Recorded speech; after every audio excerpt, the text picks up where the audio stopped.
Hey everybody, welcome to Chronocord Media and our weekly Walking Dead recap and review. This is C-Dub, joined alongside my co-host JC, and of course we are covering the mid-season finale of Season 6, episode number 8, titled Start to Finish. If you have not already watched Episode 8, turn around right now, hit pause, and come back whenever you're done. You have been warned. JC, as we saw in the conclusion to last week's episode, the walls of Alexandria are down, and now in episode 8, we have to deal with the fallout. Yeah, things seemed like they were going to get pretty crazy once all those walkers came through the broken down wall. Guys, let us know what you think by commenting below the video, and make sure to give us a sub as well. This will be our last Walking Dead review until next February 14th. With the Season 6 second half premiere. Gotta say, C-Dub, definitely disappointed in this finale. I thought we would be given more action, more intense sequences. What'd you think? You know, I have to say, JC, it was a little bit slower than I expected going into it. I fully expected a total bloodbath. However, I must say that the show did leave us a lot of open-ended questions, big cliffhangers for the mid-season point. Let's jump right in here. The episode started, JC, with Sam, the son of Jesse, upstairs in his bedroom, listening to a little Tiptoe Through the Tulips, coloring a picture. JC, that picture depicted Sam apparently tied up to a tree, just like Carol said would happen, with zombies coming, and like Carol said, nobody will hear you. That was pretty spooky to see that kid drawing that picture. I think Sam has gone completely off the deep end.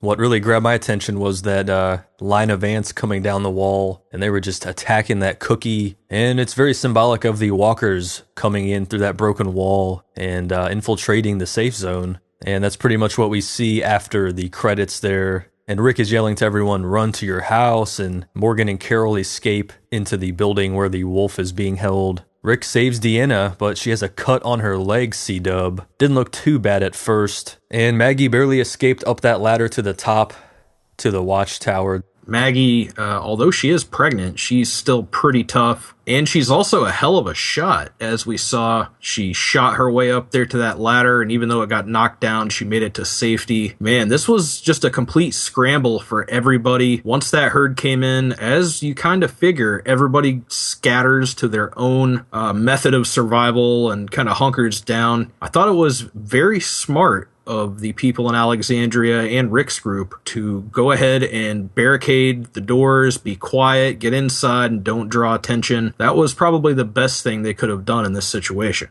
And we saw Eugene, of course, crapping his pants again. And I believe that was Daryl on the other end of the walkie-talkie. And luckily, Rosita and Tara saved Eugene, and they're hiding out in a garage. And we finally get to see Glenn again with Enid, and Enid wants to give up again. And Glenn is there to try to, give her that pep talk, and he needs help trying to save his pregnant wife. So we're into Jesse's house here, and Deanna was wounded outside, and they make a grisly discovery, C-Dub. Yes, unfortunately, we thought Deanna had just landed on a saw blade. However, it's revealed whenever everybody takes stock of her wound, and they look down, there's a bite. Deanna, she's on her way out, and probably what I think is the best reaction to finding out you've been bit thus far. Deanna sums it up ever so eloquently with a simple, well, shit. Now Carol and Morgan are barricaded up, and Carol was already on to his plans, and she notices that barricaded door down the stairs, and we see Denise with the wolf. Meanwhile, back at Jesse's house, we've got Ron sneaking off to the garage, and Carl's following him. Again, some very tense moments here, because we're all expecting that big storyline to happen from the comic books with Carl. And while in the garage, they end up talking, and then they start a fight, and then before you know it, they're attracting the walkers because they break a window and a door. And of course, Ron is ruining everything once again, C-Dub.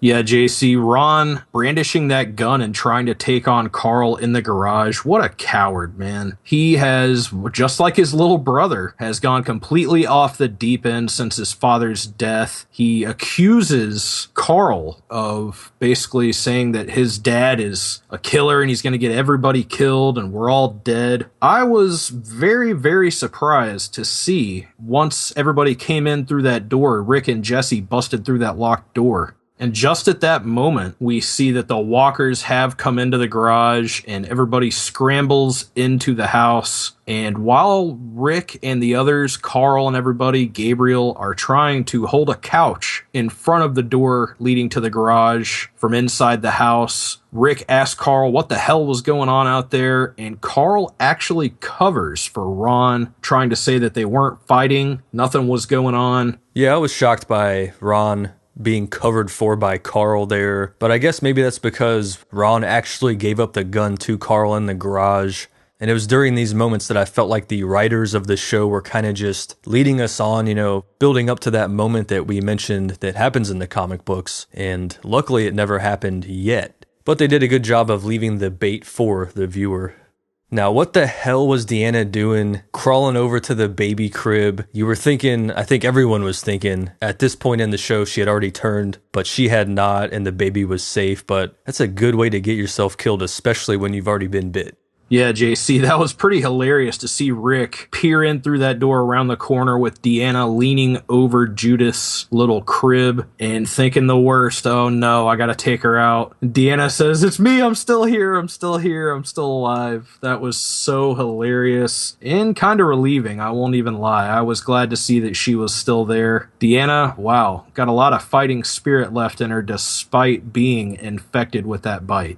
And she gave some notes to Rick to pass on to Spencer, who, by the way, where the hell is he in this episode? So now Rosita's losing hope too, starting to sound like Ron and Enid a little bit. But Tara's there doing the pep talk, and much like Glenn was for Enid, Eugene has a plan to get out of the garage, and it's the simple old paperclip lockpick in the door. Well within Eugene's scope of abilities. We then go over to Carol and Morgan in the upstairs of that house, and just whenever it seems that Carol is really pretty hurt from that fall she took escaping into the house earlier, Morgan seems to get a false sense of, well, she's finally asleep, and he turns a corner, and just as soon as he does, he hears a light go out, comes right back around, and Carol is nowhere to be found. She's ran downstairs to the basement to take this wolf out right now. That garage door in Jesse's house finally gives way, and Rick and everyone makes their way up the stairs, and they try barricading themselves off with a sofa. And then we're right back over to the standoff between Carol and Morgan over the wolf being held captive. This could not end well either way you look at it, C-Dub. I'm afraid not, JC. Morgan is taking his stand, and he's willing to risk his life to prevent Carol from killing this guy. Carol and Morgan, after a tense impasse between the two, finally go at it. And just as Morgan knocks Carol out by slamming her to the ground, the wolf, even though he's tied up, comes up behind Morgan and takes him out. And of course, the first thing he grabs is Morgan's knife. And oh no, the wolf has turned his knife on Dr. Denise. So Rick has a very familiar plan to Walking Dead fans, and it's the old rip open a walker and take some guts and rub it all over you, and now you're camouflaged somehow. Do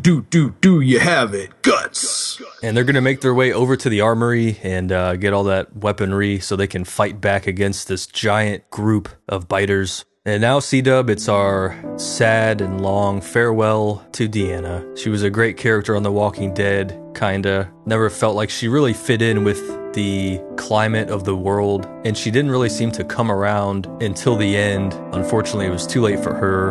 But it was kind of cool how Michonne seemed to take a very keen interest in continuing Deanna's plans for Alexandria. Throughout this whole season, and even in season 5, we could tell how bad Michonne wanted Alexandria to work. And I think she'll pick up right where Deanna left off if she has that opportunity.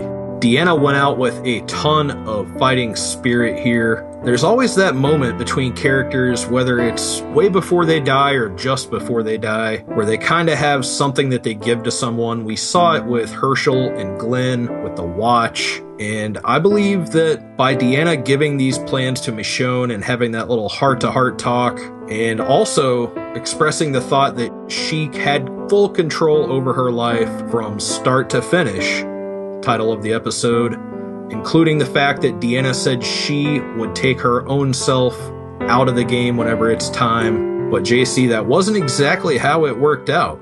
Deanna decided to muster up one last bit of fighting spirit with one cylinder full of rounds, took her Ruger and blasted the walkers after she opened up the hallway door and screamed defiantly right in their face, "Come and get me."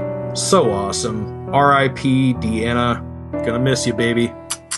And that leaves Spencer as the only surviving member of that family now. We've reached the end of the episode, and we see Rick and Carl leading the way after everyone got all gutted up, covered in guts, that is. And they're making their way through the house, and everything seems okay. And back over to the holding cell for the wolf. Eugene, Tara, and Rosita come through after lockpicking the door. And of course, the wolf takes their weapons after holding Denise at knife point. Come on, guys. I mean, none of you are a good enough shot to try to take out a wolf from, 5 to 10 feet away. C-Dub, what do you think? Would you have taken the shot? JC, I would have tried to at least give Denise some kind of visual clue and try to get her to duck out of the way on 3 or something. You know, Denise is a pretty large woman as well. I think maybe if she would rear back and maybe headbutt the wolf or try something, punch him in the balls, anything, grab a hold of that giant wound that he's suffering from. I mean, there had to be some other way, but Denise allows herself to be taken hostage.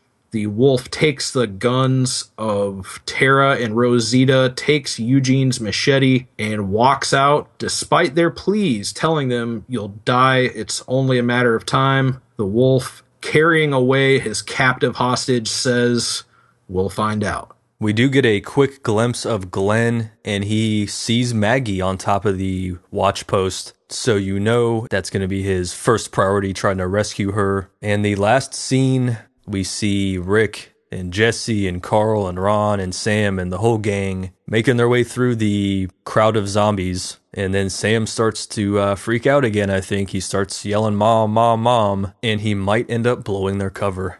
JC, I think that's a certainty. I mean, you can't be making human-like noises whenever you're trying to be a zombie. I thought Sam had this whole pretend like you're blank thing down pat, but apparently he's never pretended to be a zombie before.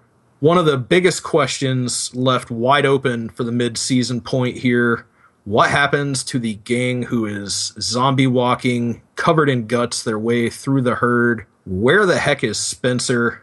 Will Glenn be able to get to Maggie, Carol, and Morgan? Can they escape Alexandria once they regain consciousness? Will they be able to keep themselves from killing one another? Will Dr. Denise survive in the custody of the Wolfman? JC, one more huge open-ended question that we got after the episode went off the air. If you stay tuned to the next commercial break, you got a quick 2-minute preview where we see Abraham, Sasha, and Daryl driving in Patty, that big fuel truck, trying to make their way back to Alexandria, and they happen upon a fleet of motorcycles blocking the road. JC, we soon find out just who these people are. As the fans of the comic book series of The Walking Dead know, there is a new major villain on the rise, and we just happened to meet some of his people. There was a big casting announcement about midway through the season. We have Jeffrey Dean Morgan, a great actor from the movie Watchmen, and he's also featured in the new Batman vs. Superman. So it'll be cool to see his take on this famed comic book baddie. But we're going to have to wait a few months until we know for sure what is going on with all of our favorite Walking Dead characters in Alexandria and outside of it. C-Dub, it was a great season, a lot of action-packed episodes, good backstory for some of the characters we did know a whole lot about, and I'm really looking forward to February 14th. JC, I have to say that this first half of season 6 reminded me a lot of the time that they spent on Herschel's farm. Really, really slow, but you kind of got a lot of insight into these people and just who they are, just what their character and morals are made of. And I have to say that I think this second half of season 6, coming up in February, is going to be full-on action.